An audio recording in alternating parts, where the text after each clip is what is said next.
أشهد لا إله إلا الله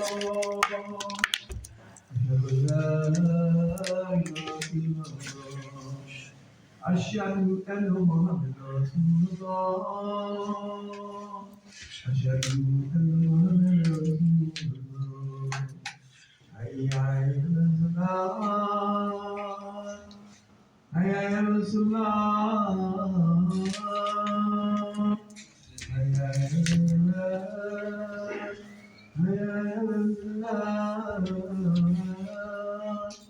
الله أكبر الله أكبر لا إله إلا الله.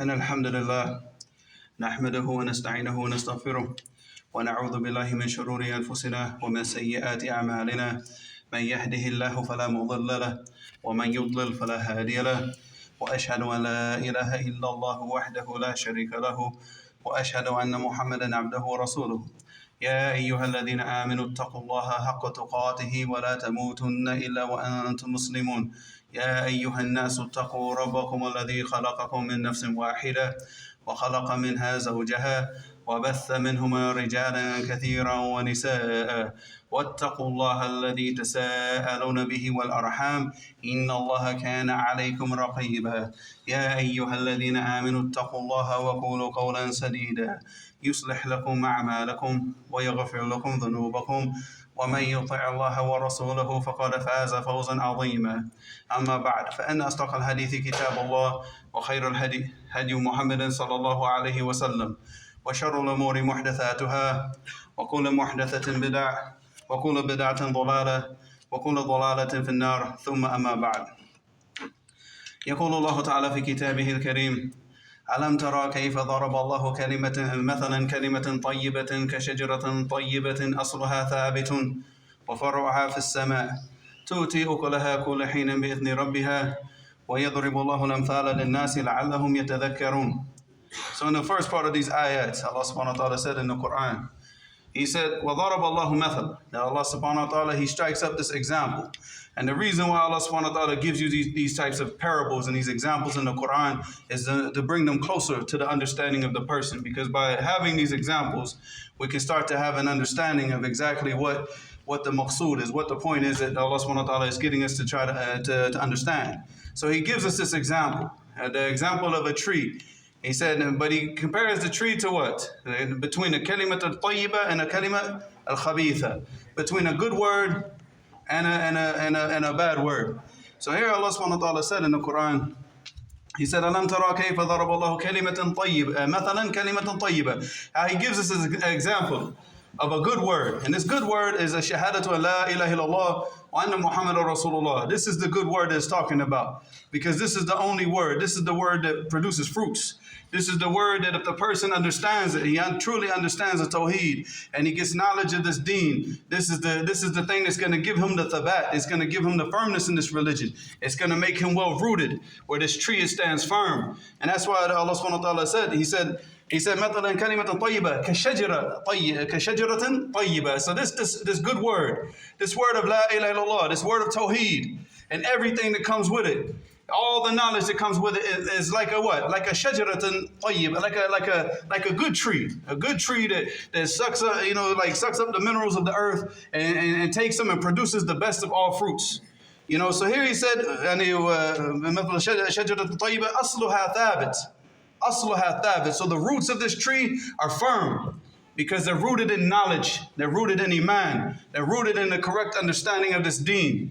So this tree is going to be well rooted, and it's not going to waver whenever all the different trials and tribulations come. When the storms come, the tree is still going to be standing. because it's rooted in knowledge. So it's not just a person saying La ilaha illallah with his tongue, but his heart really doesn't comprehend the meaning, nor is he doing the actions that go with La ilaha illallah. In fact, you see a lot of the people that today, they sit there and say La ilaha illallah, Muhammad Rasulullah. He doesn't pray, he doesn't fast, he doesn't read Quran, nothing from the Deen, no actions from the Deen. You see him out on the streets, you see him over there playing PlayStation, you see him smoking weed, you see him doing all types of foolishness, but no actions from the Deen. Because his statement is built on nothing.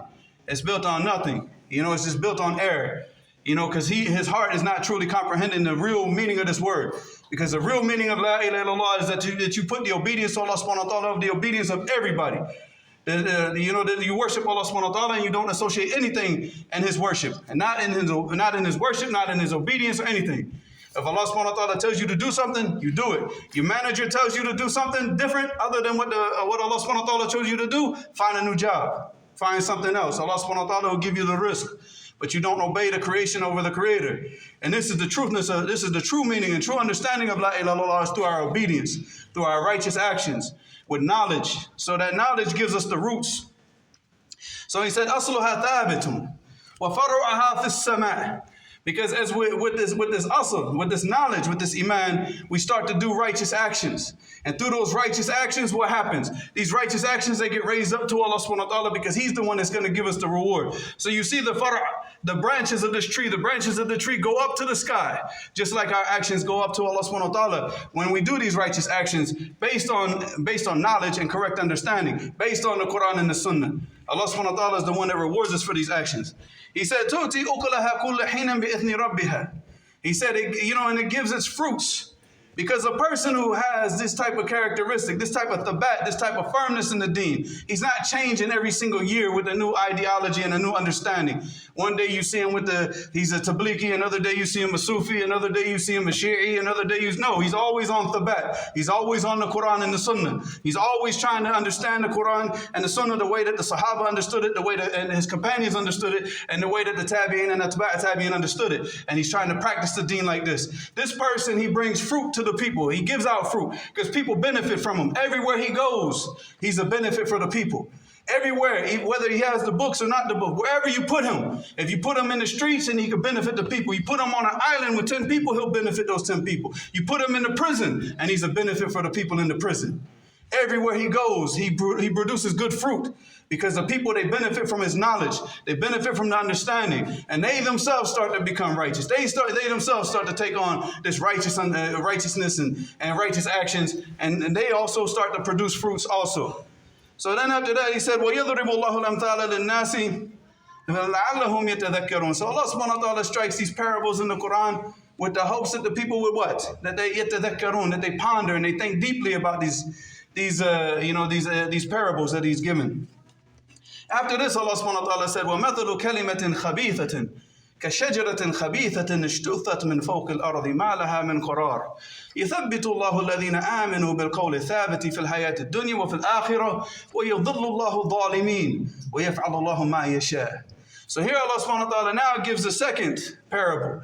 The parable of the shajaratin khabitha, the horrible tree. The tree that you want to pluck out of the garden, because if you leave this tree in the garden, what does it do? It's fasted, it corrupts all the other good trees. If you leave it, it starts to overtake the land and take the water and take the benefit from the soil, and it produces nothing. It has no roots because it's not rooted in knowledge. It's rooted in just whatever is on his mind, whatever he thinks, that's what he's going to do. A person comes to him and tries to give him an understanding, he takes the understanding. Whoever convinces him of something, he follows it. So every year you see him on something different. It goes back to like a statement of a man that came to Imam Malik, rahimahullah. And he came to Imam Malik and he said, he said, I want to debate with you. I want to argue with you, debate in the religion. So Imam Malik rahimahullah said, قال إن غلبتني فقال اتبعتني. He said, if you defeat me in this debate, what do I do? He said, you follow me. He said, and Imam Malik said rahimahullah, he said what? إذا جاء رجل آخر وناظرني وغلبني. He said, and then another man comes after you and he debates me and he defeats me in a debate, what do I do? He said, اتبعته. He said, you follow him. He said, إذا إيش يكون ديننا عرضة للتنقل. He said, now our deen becomes like, an exhibit for what? For change. Like we're just constantly changing our religion every single year. Every time that we talk to somebody, our religion changes. There's no thabat. He said, اذهب إلى شاك مثلك فإني على ثبات من ديني. He said, you go to a doubtful person like you, and you go argue with him, because I'm on firmness, I'm on yaqeen, I'm on certainty with my religion. I don't need to talk to you. This is the certainty, because his certainty, his deen, his thabat, his firmness was built on knowledge and righteous actions. But you see the people that want to just argue with the deen, and just every year they got something new. They're not well rooted. There's no knowledge. They're not building this on knowledge. The people that follow bid'ah, the people that innovate in this religion, they have no knowledge. And they're not building their actions on knowledge. There's no roots. And that's why Allah subhanahu wa ta'ala said, it's ripped out because there's no roots, and it just grows onto the land with no roots. There's no firmness.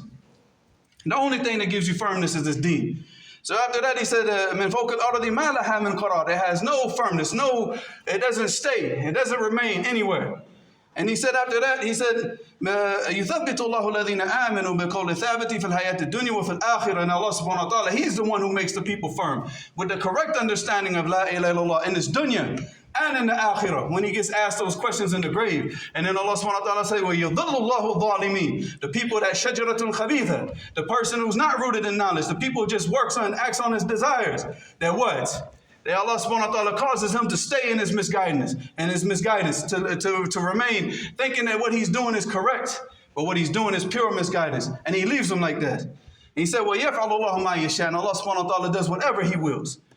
And this is the reality, because his firmness is what keeps us on this deen, because everybody's trying to take us away from this. We got the kuffar trying to make you feel guilty for being a Muslim, trying to make you feel scared to go out and practice your deen, to dress like a Muslim, to talk out like a Muslim. And then we got these other liberal people that bow down to the kuffar. They also want to try to make you do the same thing, make you scared to put on a thobe, make you scared to call yourself Muhammad, make you scared to. So now what do? You start to change because of them. And you see this is what Allah subhanahu wa ta'ala said to the Prophet sallallahu alaihi wasallam. This is to the Prophet.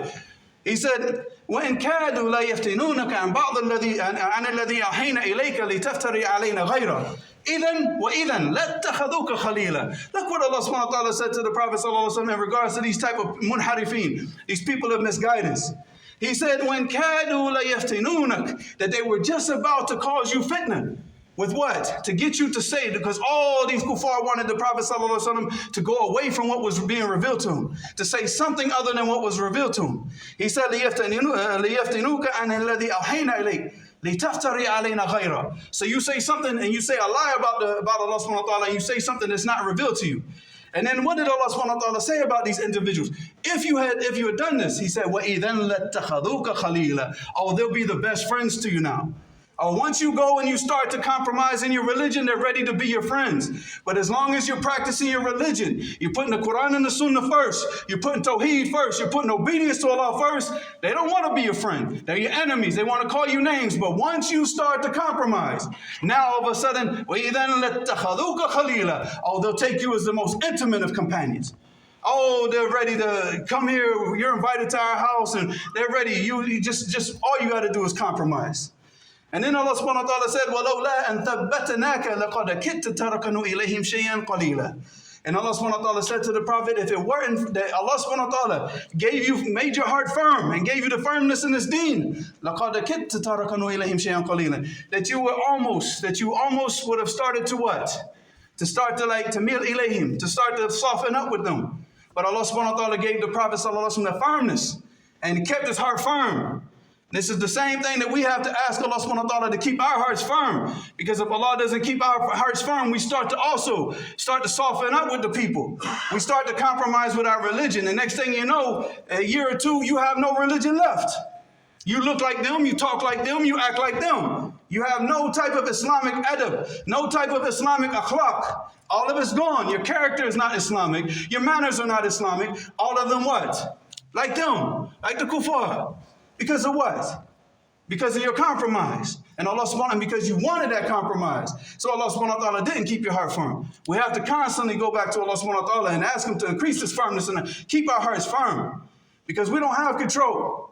I told you before in the previous khutbah, we don't deserve anything. Whatever Allah subhanahu wa ta'ala gives us of this deen is a blessing. So, and then Allah subhanahu wa ta'ala mentioned to the Prophet sallallahu alaihi wasallam that punishment. What would be the punishment if you had, just like hypothetically, if you were to obey them in their desires? And then Allah subhanahu wa ta'ala said, إِذَنْ لَأَذَقْنَاكَ ضِعْفَ الْحَيَاةِ وَضِعْفَ الْمَمَاتِ ثُمَّ لَا تَجِدُ لَكَ عَلَيْنَا نَصِيرًا. Allah subhanahu wa ta'ala said to him, He said, if you had started to soften up, you started to soften up with them, and you started to compromise on your religion, we would have given you a taste of the extreme punishment of this world. And then you would have gotten an extreme punishment in the next life. وَلَا تَجِدُ لَكَ عَلَيْنَا نَصِيرًا. And you will not find any helper against this punishment. So imagine now, this is to the Prophet sallallahu alaihi wasallam. What about us? So this also applies to us. We can't soften up and compromise in our religion. A lot of you came to this country again, and I told y'all this before because you said that you came here for freedom. Why are you scared to practice your deen? Are you scared to practice your deen, or you just don't care about it? Because if you have freedom here, you have the freedom to practice it, so practice it. You're not living under tyranny.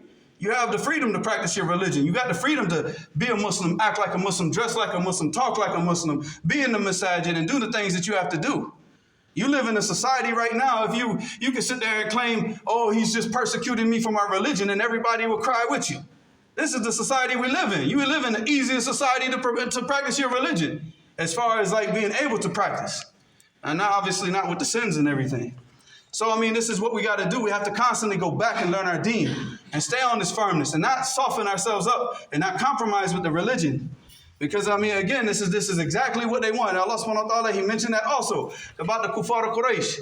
He said, فَسَتُبْصِرُوا وَيُبْصِرُوا بِأَيِّكُمُ الْمَفْتُونَ. Allah subhanahu wa ta'ala said that you will see and they will see بِأَيِّكُمُ الْمَفْتُونَ. Which of you is really maftoon? Which of you is really the one who's like on misguidance and going and following his desires? Which of you is really? Is it the kuffar of the Quraysh, or is it the Prophet sallallahu alaihi wasallam and his companions? Who is the maftoon? Of course we know it's the kuffar. He said, فَسَتُبْصِرُوا وَيُبْصِرُوا بِأَيِّكُمُ الْمَفْتُونَ إِنَّ رَبَّكَ هُوَ أَعْلَمُ بِمَنْ ضَلَّ عَنْ سَبِيلِهِ وَهُوَ أَعْلَمُ بِالْمُهْتَدِينَ. That Allah subhanahu wa ta'ala is more knowledgeable about the people that are guided, who have gone astray in this religion, and He's more knowledgeable about the people who have accepted the guidance. Then He said to the Prophet sallallahu alaihi wasallam, He said, فَلَا تُطِعِ الْمُكَذِّبِينَ.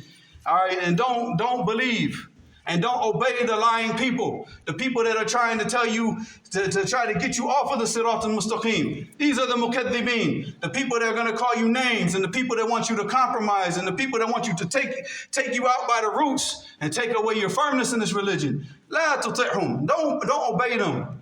Waddu law tudhinu fayudhinun. He said that they only love that you will start to compromise in your religion, and then they will start to compromise with you.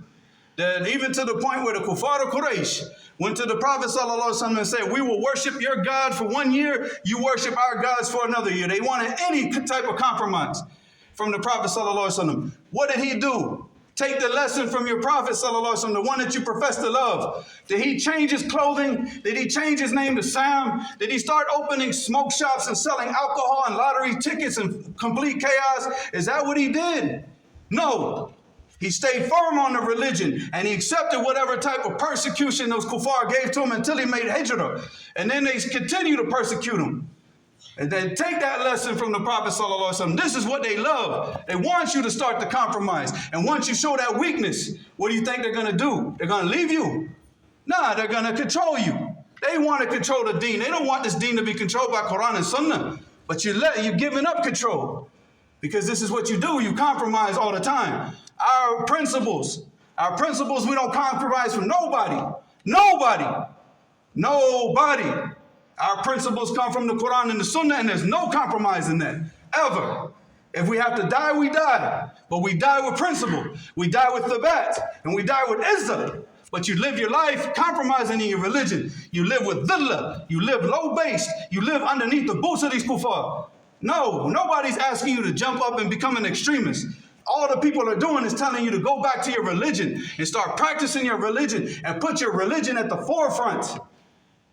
And put your religion at the forefront. Knowledge of this deen and action on this deen. Wallahu musta'an wa aqulu qawli hadha wa astaghfirullah wa lakum wa li sa'iril mu'minin astaghfiruhu innahu huwal ghafurur rahim.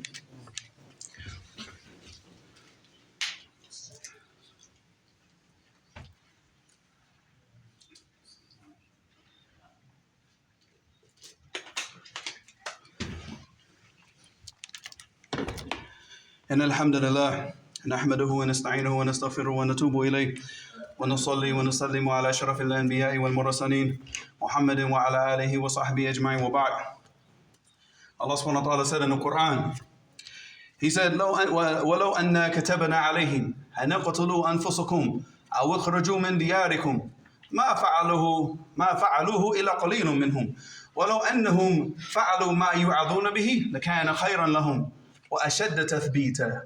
So here Allah subhanahu wa ta'ala said in the Quran, He said, and Allah subhanahu wa ta'ala saying about the people, about the majority of the people and how wishy-washy they are in their religion, that if Allah subhanahu wa ta'ala had written upon the people to do what? To kill themselves or to leave their homes, ما فعلوه إلا قليل منهم. Only a few people would have done this if this was written. And we know that this was written on Bani Israel to do this. And Allah subhanahu wa ta'ala is reminding us that, this tabat, it comes from Him. It doesn't come from ourselves. There's obedience to Allah subhanahu wa ta'ala. And this, if He wrote this on the people, He would be writing this on the people to do what? To test the level of their obedience to Allah and His Messenger.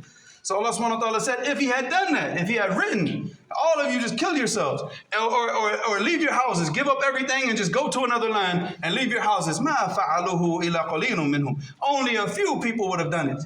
Only a few people would have stayed in obedience to Allah subhanahu wa ta'ala and His Messenger to do this. Other people would have said, no, that's too much. That's too much. Right? So then He said, مَا فَعَلُوا إِلَّا قَلِيلٌ مِّنْهُمْ وَلَوْ أَنَّهُمْ فَعَلُوا مَا يُوعَظُونَ بِهِ لَكَانَ خَيْرًا لَهُمْ. And if only they did exactly what they were commanded to do, because here Allah subhanahu wa ta'ala is not commanding you. There's no command in the Quran and the Sunnah for you to kill yourself. In fact, you go to Jahannam for killing yourself. And there's no command in the Quran and the Sunnah right now for you to leave your homes. What you're commanded to do is a lot lighter than that. So understand what's the maqsood here, what's the purpose here. You're commanded to do things that are lighter than that. But you still can't even stand up and do the correct obedience. You still can't stand up with firmness and keep going in the salat. We got people here, people right now sitting with us right now. As soon as they leave, they will not be praying another salat until next Jum'ah. They will not pray at all throughout the week. We got quite a few people here like that. They will not pray one salat throughout the whole entire week. Is this what you hope for? This is the way that you hope for Jannah. Allah subhanahu wa ta'ala has required you just smaller than, no, don't kill yourself. Don't leave your homes. Pray 5 times a day. Fast in Ramadan. Fulfill these acts, these obligations that you have as a Muslim. And then what Allah subhanahu wa ta'ala say? That this is better for you. This is what? كَانَ خَيْرًا لَهُمْ وَأَشَدُّ تَثْبِيتًا. And this will give them, and this is the best way and the strongest way for them to find firmness in this deen. It's through the obedience to Allah subhanahu wa ta'ala. You're not commanded to do all these things. You're not. You're commanded to do these obligations. It's very simple obligations of praying 5 times a day. Praying 5 times a day. Get up and read a little bit of Quran. Get up and read some hadith. Learn your religion. Learn the most basics of your religion. You know everything about the dunya, but you know nothing about your religion. We got so many Muslims right now that can't even, they read Surah Al-Fatiha 17 times a day for the people that pray 5 times a day. And they read it 17 times a day, but what? They don't even understand it. Ya akhi, that's a big mistake. How do you expect to have firmness in the religion? How do you expect Jannah? You can't even understand the most basic things in your religion. This firmness, this obedience, this firmness comes to obedience to Allah. It comes from going back to Tawheed, going back to the knowledge of the Quran and the Sunnah, and putting that into practice. That's all. That's what's required of you. That's what's going to give you the firmness. So stop compromising your deen. Stop being ashamed to be Muslim. Stop acting like people that aren't even Muslim. Learn your deen, learn your manners, learn everything that you need to know from the Quran and the Sunnah. It's all there. All the answers that you need in your life are all in the Quran and the Sunnah. You don't need to search anywhere else. And you're wasting your time searching anywhere else. You're wasting your time. But that's where you search. Every time you have an issue, you go to Google. Now you need to go to the Quran. Stop going to Google. Google is going to lead you astray. Right now you need to go back to the Quran and the Sunnah and get your understanding and get all the answers that you're looking for are right there. But Allah subhanahu wa ta'ala, what? If He, إِنَّ اللَّهَ يَهْدِي مَن يَشَاءُ. Allah guides whomever He pleases. Whomever He pleases. Allahumma musta'an. اللهم آتنا في الدنيا حسنة وفي الآخرة حسنة وقنا عذاب النار سبحان ربك رب العزة عما يصفون وسلام على المرسلين والحمد لله رب العالمين وأقيموا الصلاة